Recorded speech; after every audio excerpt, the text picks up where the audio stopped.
महिला उच्च शिक्षा के क्षेत्र में राजस्थान का सर्वश्रेष्ठ शिक्षण संस्थान अग्रवाल कन्या महाविद्यालय गंगापुर सिटी, जहां सिर्फ सिलेबस नहीं सपने भी पूरे किए जाते हैं। पिछले 31 वर्षों से गंगापुर क्षेत्र की बेटियों के भविष्य निर्माण में प्रयासरत। बीए प्रथम वर्ष हिंदी की सभी छात्राओं का एक बार फिर से ऑनलाइन कक्षा में स्वागत है। छात्राओं, पिछली कक्षाओं में हमने हिंदी साहित्य का इतिहास का जो आपके सिलेबस के अंदर जो टॉपिक था वो प्रारंभ किया था, और पिछली क्लास तक हमने एक युग यानी कि आदिकाल जो था वो हमने कंप्लीट किया था। आपके सिलेबस के अंदर एक और इसी का हिस्सा, एक दूसरा भाग है जिसका नाम है भक्ति काल, जो आज हम प्रारंभ कर रहे हैं।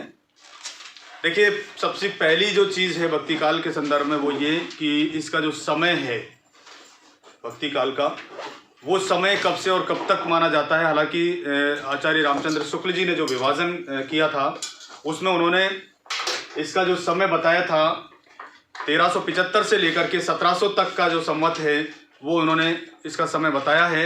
लेकिन जनरली यानी सामान्य रूप से सभी जो विद्वानों ने अलग अलग जो इसका विभाजन दिया था उस आधार पर अगर हम देखें, समष्टि रूप से अगर कहें तो 1350 से लेकर के 1650 ईस्वी तक का ये समय भक्ति काल का माना जाता है।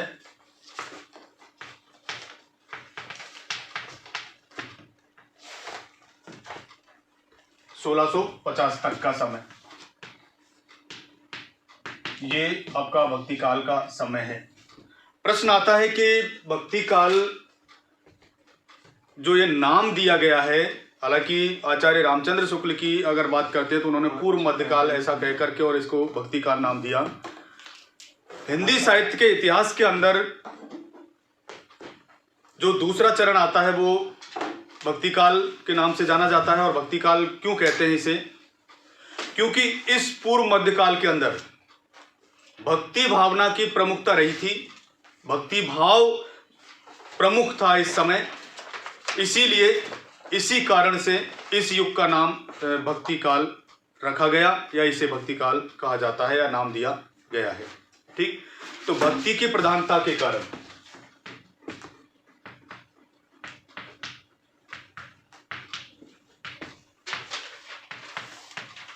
भक्ति भाव की प्रधानता के कारण ही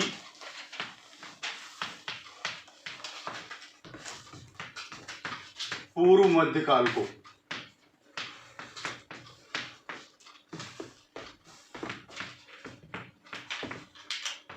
भक्ति काल नाम दिया गया।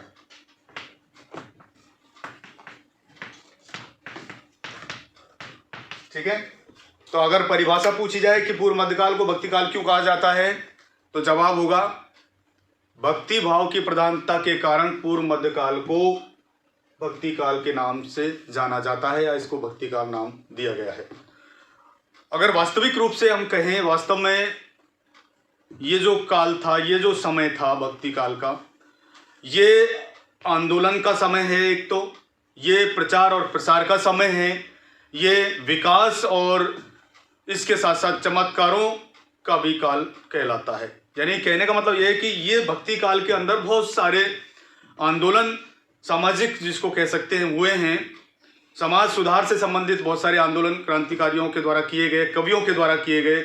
विशेषकर भक्ति काल में अगर हम नाम लेते हैं तो बहुत सारे संत हुए, जिनमें आपका एक कबीरदास जी प्रमुख माने जाते हैं। इसके अलावा भी बहुत सारे हैं जिन्होंने अपने अपने स्तर पर, अपने अपने आधार पर जो है समाज सुधार और धार्मिक सुधार का कार्य किया है, आंदोलन चलाए हैं। इसके साथ साथ धर्म का प्रचार प्रसार भी हुआ है। अपने अपने धर्म का प्रचार प्रसार करने के लिए हर जो संत महात्माओं ने अपने अपने संप्रदाय स्थापित करते हुए अपने धर्म का प्रचार और प्रसार किया। इसके साथ साथ विकास, और विकास के साथ साथ चमत्कार, क्योंकि धार्मिक प्रवृत्ति ज़्यादा बड़ी थी, भक्ति भावना की प्रमुखता होने के कारण लोगों में ये चमत्कार प्रदर्शन की प्रवृत्तियां भी रही है। संत महात्माओं ने कई चमत्कार भी दिखाए। आपको अगर पता हो, राजस्थान के अंदर संत महात्माओं में एक आप जो इनको लोक देवता कह सकते हैं, संत जम्बेश्वर का नाम आता है, संत पीपा का नाम आता है, संत पाबूजी का नाम आता है। ये बहुत सारे ऐसे लोक देवता हुए हैं। रामदेव जी हैं पीर, जिन्होंने कई चमत्कार ऐसे दिखाए। तो कहने का तात्पर्य ये भक्ति काल, ये मध्यकाल, ये पूर्व मध्यकाल जो समय है वो इन सारी विशेषताओं के कारण महत्वपूर्ण माना जाता है। इस युग के अंदर या भक्ति काल में हिंदी साहित्य के, ये कह लीजिए एक तरह से चरमोत्कर्ष के कारण ही जॉर्ज ग्रियर्सन, एक विद्वान है अंग्रेज, उन्होंने इस भक्ति काल के लिए एक संबोधन दिया था जो काफी बार परीक्षा के अंदर आता भी है और आया हुआ है पहले। भक्ति काल हिंदी साहित्य का ये स्वर्ण काल कहलाता है। भक्ति काल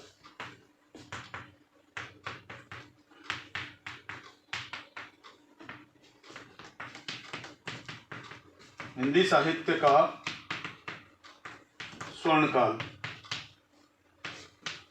ये नाम दिया है डॉक्टर जॉर्ज ग्रियर्सन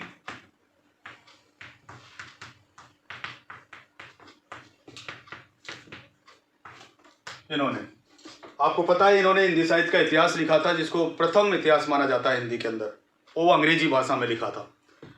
ठीक है, तो इन्होंने इस युग के लिए इसमें कुछ विशेषताएं देखी, कुछ महत्वपूर्ण संत महात्मा इसमें जो हुए हैं उनके साहित्य के आधार पर ये इन्होंने नाम दिया भक्ति काल हिंदी साहित्य का स्वर्ण काल है।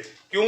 क्योंकि एक तो इसमें श्रेष्ठ संत हुए हैं, 4 का नाम तो हम विशेष करके ले सकते हैं। कबीरदास जी है, सूरदास जी है, तुलसीदास जी है, मीराबाई है, ये सारे संत महात्मा इस समय हुए हैं। दूसरी बात, इस युग की प्रमुख जो विशेषताएं बहुत सारी रही है, ईश्वर को महत्व दिया गया है, गुरु को महत्व दिया गया है, और इसके अलावा अन्य और बहुत सारी चीजें हैं। आडंबरों का विरोध है, जाति पाति का विरोध है, समन्वय की भावना है, ऐसी कुछ विशेषताएं हैं जिस वजह से लेखक डॉक्टर जॉर्ज ग्रियर्सन ने इस युग को स्वर्णकाल नाम दिया है। इसके अलावा इस युग की उन्नति, इसके चरमोत्कर्ष को देखते हुए एक और विद्वान ने भी इसके लिए कुछ संबोधन दिया है, और वो नाम दिया था कलात्मक उत्कर्ष काल। इस युग को क्या नाम दिया? कलात्मक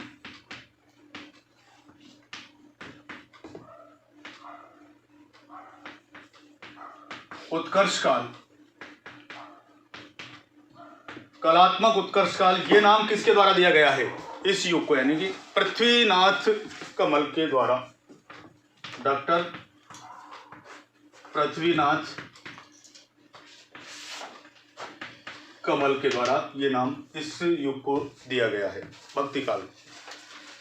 इस युग का उदय या भक्ति काल का जो उदय है, भारतीय राजनीतिक दृष्टि से अगर हम देखें तो मोहम्मद बिन तुगलक इतिहास में प्रसिद्ध शासक, मुगल शासक रहा है, उसके शासन काल में माना जा सकता है। यानी भक्ति काल अपने चरमोत्कर्ष पर, अपने मूल रूप में, अपने स्वाभाविक जो प्रवृत्ति के आधार पर अगर बात करते हैं तो ये मोहम्मद बिन तुगलक का जो समय था, उस समय में ये भक्ति काल पूरी तरह से विकसित हो चुका था। अगर विकास की बात पूछी जाए कि भाई वो शासक कौन सा है जिस युग में भक्ति काल पूर्ण रूप से विकसित हो चुका था, तो वो नाम है मोहम्मद बिन तुगलक। भक्ति साहित्य जो लिखा गया हमारे संत महात्मा या कवि जो भी हुए हैं उनके द्वारा,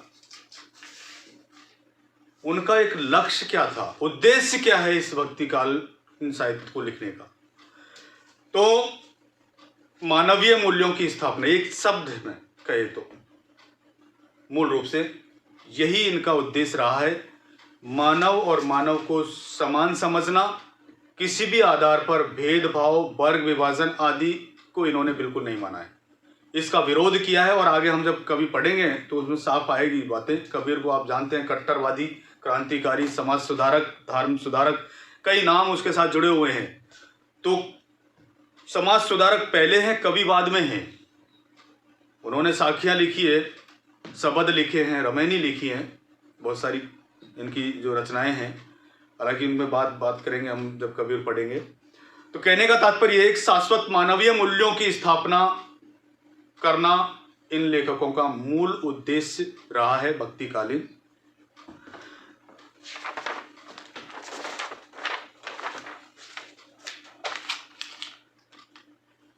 अब चलते हैं भक्ति शब्द पर कि भक्ति है क्या, भक्ति का तात्पर्य क्या है, भक्ति शब्द कैसे बना और भक्ति कहते किसे हैं।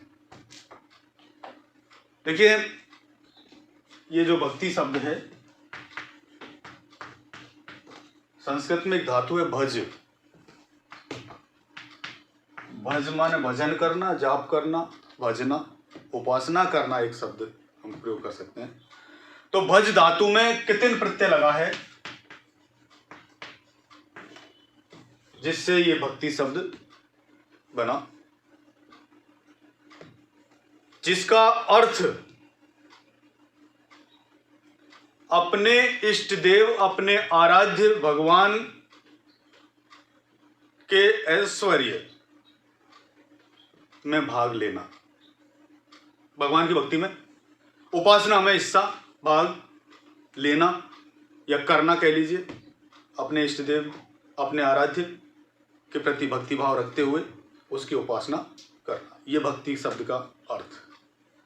भज का मतलब होता है भाग लेना, एक भज का अर्थ ये भी होता है भजना, जाप करना, भजन करना, या फिर इसको स्मरण करना कह सकते हैं। तो कुल मिलाकर के एक अगर वाक्य में हम बात करें तो अपने इष्ट देव को स्मरण करना, ये इस भक्ति शब्द का अर्थ है। ठीक, भक्ति शब्द का सबसे पहले उल्लेख कहाँ मिलता है, ये शब्द सबसे पहले कहाँ लिखा हुआ या देखा गया, पढ़ा गया, तो एक उपनिषद है श्वेताश्वेतर।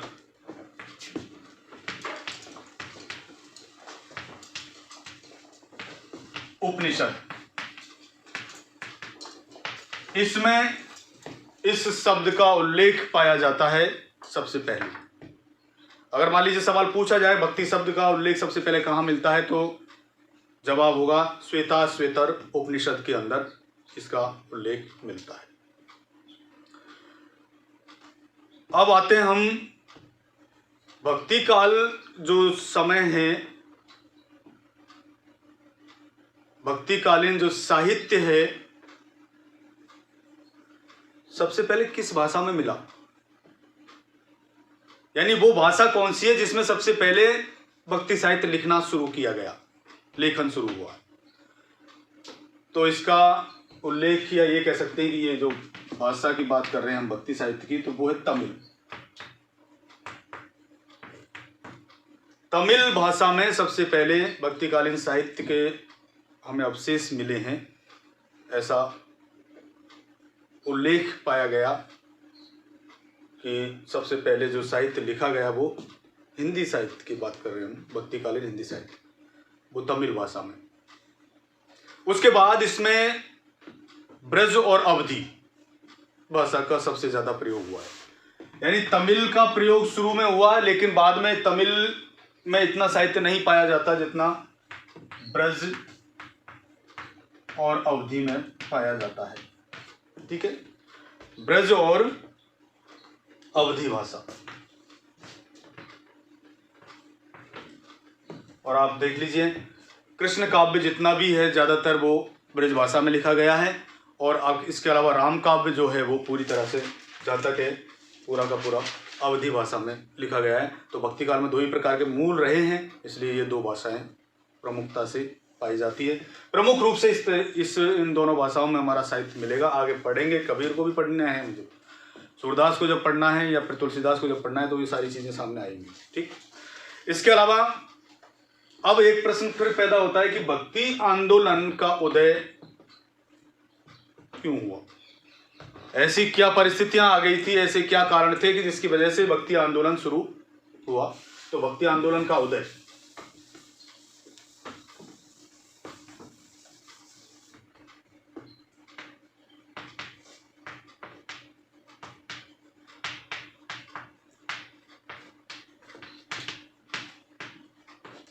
ठीक है, भक्ति आंदोलन का उदय क्यों हुआ।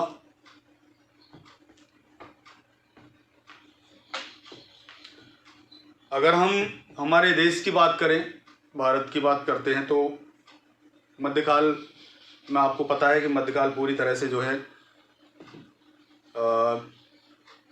विदेशी शासकों से प्रभावित रहा है, और विशेष करके इस्लाम,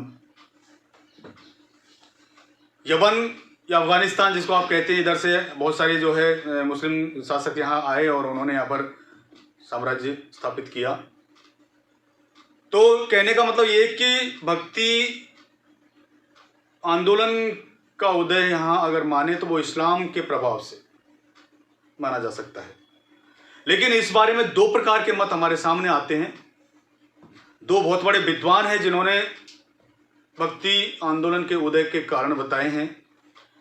सबसे पहले अगर हम बात करें आचार्य रामचंद्र शुक्ल की,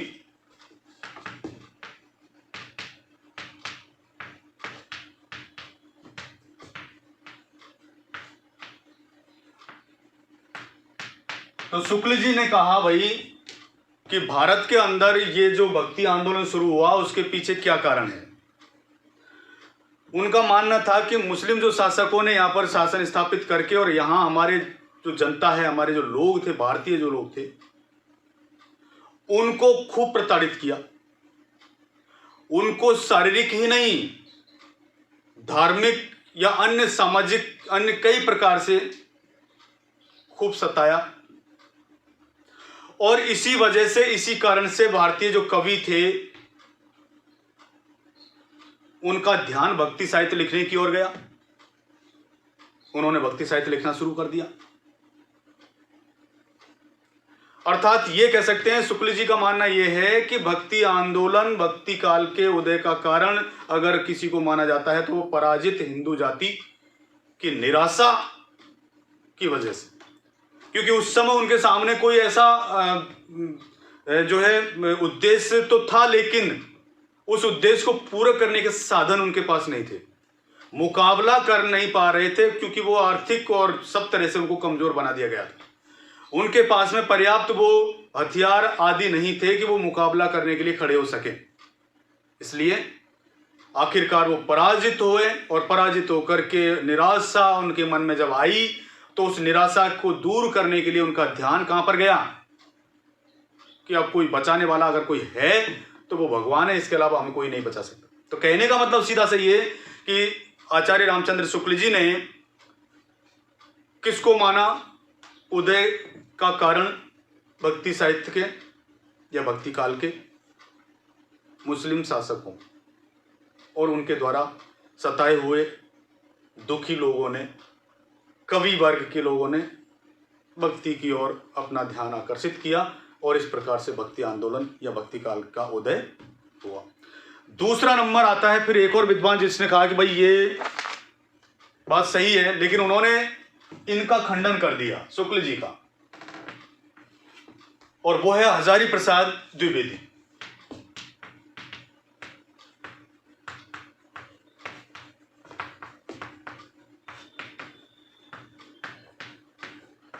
हजारी प्रसाद द्विवेदी जी का मानना यह है कि भाई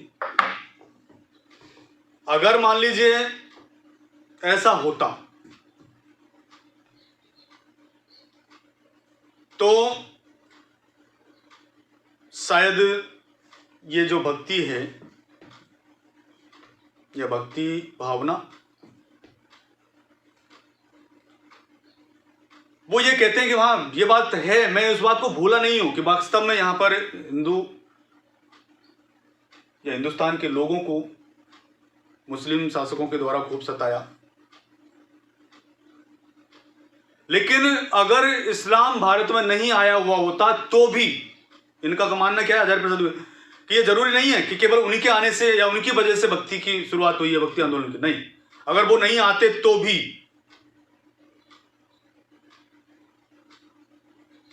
आज जैसा हुआ है वैसा ही होता। तो कहने का मतलब ये कारण ये नहीं है, इस्लाम इसका कारण नहीं है। उनका मानना था कि भाई ऐसा है, जो हिंदू जाति थी, जनता थी, उस जनता के मन में स्वाभाविक रूप से स्वतः ही अपने आप ही आस्था पैदा हुई भगवान के प्रति, और वो आस्था ही भक्ति काल के उदय का कारण है। तो स्वाभाविक आस्था को इन्होंने भक्ति काल के उदय का कारण माना है। ठीक है, दोनों में अंतर क्या है? एक कहता है इस्लाम की वजह से, इस्लाम शासकों की वजह से, मुस्लिम संप्रदाय के शासकों की वजह से जब जनता अत्यधिक प्रताड़ित हो रही थी तो निराश और हताश होकर के, या हताशा के कारण ही ये भक्ति की शुरुआत हुई। और दूसरा कहता है कि ऐसा नहीं है, अगर इस्लाम नहीं आया हुआ तो भी आज की स्थिति में भक्ति की इसी प्रकार से पैदा होती। लेकिन हजारी प्रसाद द्विवेदी का मानना ये कि भाई जनता के मन में स्वाभाविक रूप से ही भगवान के प्रति आस्था का भाव प्रकट हुआ और इसीलिए भक्ति आंदोलन की शुरुआत हुई या भक्ति काल का प्रारंभ हुआ। ये दो कारण हैं। इसलिए कुल मिलाकर के अगर हम निष्कर्ष के रूप में कहें तो भक्ति स्वाभाविक रूप से ही पैदा। अगर अब बात ये आती है कि भाई भक्ति, चलो ठीक है, ये सारे कारण भी हो गए कि स्वाभाविक रूप से पैदा हुई, लेकिन हमारे देश के अंदर सबसे पहले भक्ति कहाँ से शुरू हुई, वो जगह कौन सी है जहां से हम भक्ति की शुरुआत मानते हैं? ये हालांकि बात हम करें तो एक वैचारिक आंदोलन मान सकते हैं, वैचारिक, और इसका उदय, इसका प्रादुर्भाव दक्षिण भारत से हुआ माना जाता है। दक्षिण भारत को इसका मूल स्थान मानते हैं। इसके अलावा भी अगर हम बात करें तो हमारे बहुत सारे जो संत महात्मा हुए, उन्होंने अपने अपने स्थानों पर रहते हुए ही इस भक्ति की शुरुआत की है, लेकिन मूल रूप से हम दक्षिण भारत से मानते हैं, क्योंकि ऐसा माना जाता है क्योंकि उत्तर भारत जो था वो विदेशी शासकों से पूरी तरह हमेशा प्रभावित रहा है। क्योंकि जितने भी शासक, चाहे वो व्यापार के उद्देश्य से आए हों, पुर्तगीज, डचेज, मुस्लिम शासक, अंग्रेज, एक ही रास्ते से आए हैं सब, क्योंकि यही रास्ता खुला हुआ है और तो चारों तरफ भारत पूरी तरह से घिरा हुआ है। अगर हम बात करें उत्तर से लेकर के और आपके पूरब तक का हिस्सा हिमालय पर्वत है, इधर से कोई आ नहीं सकता। अगर हम दक्षिण में जाएं तो आपके पूरब से लेकर के दक्षिण का और ऊपर आपके पश्चिम का कुछ हिस्सा, केरला और ऊपर तक का जो है गुजरात से जो सटा हुआ, ये पूरा का पूरा समुद्र है। अब बचा रेगिस्तान का इलाका ये। तो अब जितने भी आप इतिहास उठा करके देख लीजिए, जितने भी शासक आए हैं वो सारे इसी रास्ते से आए हैं। तो इस रास्ते से आए तो उन लोगों का प्रभाव ज़्यादातर कहाँ तक रहा? उत्तर भारत, और ज़्यादा से ज़्यादा पहुँचे तो वो मध्य भारत, दक्षिण भारत तक वो पहुँच ही नहीं पाए पूरी तरह से। तो कहने का तात्पर्य कहना यह है कि भक्ति जब पैदा होती है तो वो शांति के वातावरण में होती है, किसी प्रकार का कोई भी विघ्न नहीं है, व्यक्ति को सोचने के लिए पर्याप्त समय है, चिंतन करने के लिए उनके पास पर्याप्त समय है। तो दक्षिण भारत चूंकि विदेशी सत्ता शासकों से प्रभावित नहीं था, प्रभावित रहा, इसलिए ऐसा कहते हैं कि दक्षिण भारत से या दक्षिण भारत में सबसे पहले भक्ति शुरू हुई। हालांकि हमारे भारत के अंदर विभिन्न क्षेत्रों में भक्ति आंदोलन के जो प्रचार प्रसार में बहुत सारे विद्वानों ने अपना सहयोग दिया, उनका महत्वपूर्ण योगदान रहा है। मैं कुछ एक नाम बता रहा हूं केवल यहाँ पर लास्ट में, अंतिम। उत्तर भारत की अगर बात करें तो उत्तर भारत में भक्ति को का प्रचार और प्रसार या भक्ति आंदोलन को फैलाने वाले थे रामानंद और वल्लभाचार्य।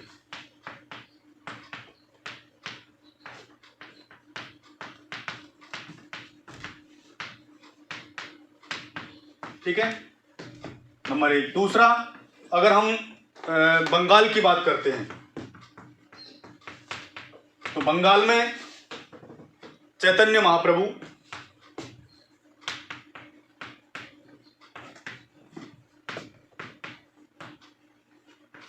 ठीक है। तीसरा नंबर, अगर हम आसाम की बात करें तो शंकरदेव,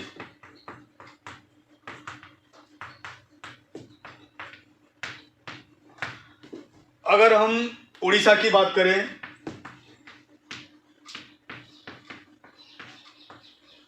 तो उड़ीसा में पंचसखा।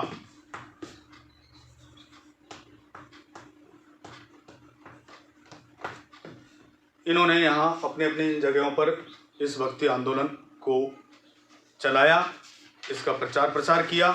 महाराष्ट्र में एक वारकरी संप्रदाय का नाम आता है और जिसके संप्रदाय संत पुंडरीक माने जाते हैं। ठीक है, तो आज के लिए हमारे इस वीडियो में इतना ही। अगली क्लास में फिर से हम आगे चर्चा करेंगे इसी संदर्भ में, भक्ति काल के में। तब तक के लिए धन्यवाद।